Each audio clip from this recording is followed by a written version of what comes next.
Mutiara Hikmah. Assalamualaikum warahmatullahi wabarakatuh. Alhamdulillahi rabbil alamin. Assalatu wassalamu ala asyrafil anbiya'i wal mursalin wa ala alihi wa ashabihi wa man tabi'ahum bi ihsanin ila yaumiddin. Saudara-saudariku kaum muslimin dan muslimat dimanapun Anda berada yang dimuliakan Allah subhanahu wa ta'ala. Salah satu ibadah yang paling utama di dalam Islam adalah ibadah solat.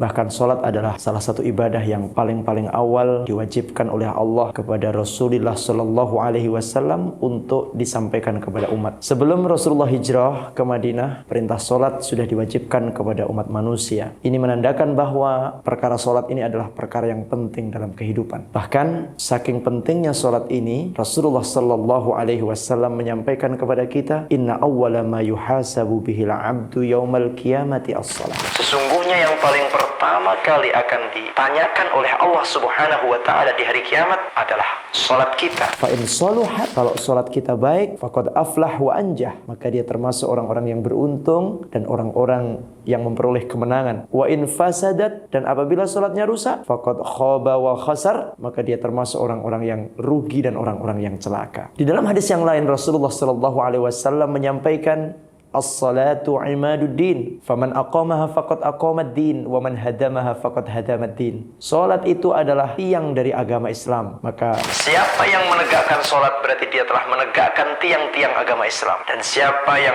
meninggalkan salat berarti dia telah merusak atau merobohkan tiang-tiang agama Islam itu sendiri. Saudara-saudariku kaum muslimin dan muslimat yang dimuliakan Allah Subhanahu wa taala. Dari hadis-hadis yang kami sampaikan tadi, ini adalah isyarat bahwa betapa salat itu adalah ibadah yang paling penting dalam kehidupan kita. Seseorang yang menjaga sholat, maka dia termasuk orang-orang yang selamat dunia dan akhirat. Sebaliknya, orang-orang yang meninggalkan, melalaikan sholat, berarti dia telah memilih kecelakaan dalam kehidupannya. Sholat ini lebih penting dari aktivitas apapun yang kita kerjakan di dunia ini. Bahkan sholat itu tidak boleh ditinggalkan dalam kondisi-kondisi perang pun tidak boleh meninggalkan sholat. Dalam kondisi ketakutan pun tidak boleh meninggalkan sholat. Di sana ada sholat khauf. Bahkan dalam perjalanan ketika seseorang itu merasakan payah, lelah, seseorang tetap tidak diperbolehkan untuk meninggalkan sholat.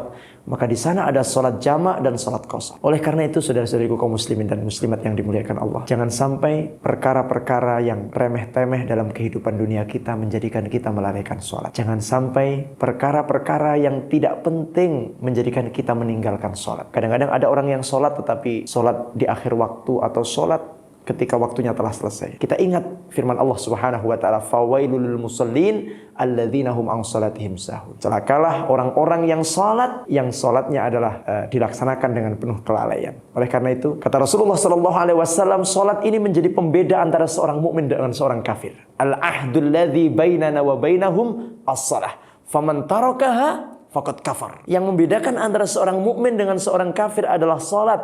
Maka siapa yang meninggalkan salat berarti dia telah ingkar dan kafir kepada Allah Subhanahu wa taala. Oleh karena itu kami mengajak kepada seluruh yang menyaksikan tayangan ini, mari kita jadikan salat sebagai prioritas utama dalam kehidupan kita. Kita jadikan salat ini sebagai sesuatu yang paling penting dalam kehidupan kita. Wasta'inu bis-sabri was-shalah. Jadikanlah salat dan sabar sebagai penolong kita. Insyaallah ketika salat kita jaga dengan sebaik-baiknya, kita tegakkan dengan syarat dan rukun yang sempurna di awal waktu, karena itu termasuk perkara yang paling dicintai Allah, maka insya Allah kehidupan kita akan dijadikan kehidupan yang bahagia, selamat di dunia dan akhirat. Hadanallah wa iyyakum jami'an wa ilal liqa fi ayyamil qadim. Billahi taufiq wal hidayah. Wassalamualaikum warahmatullahi wabarakatuh.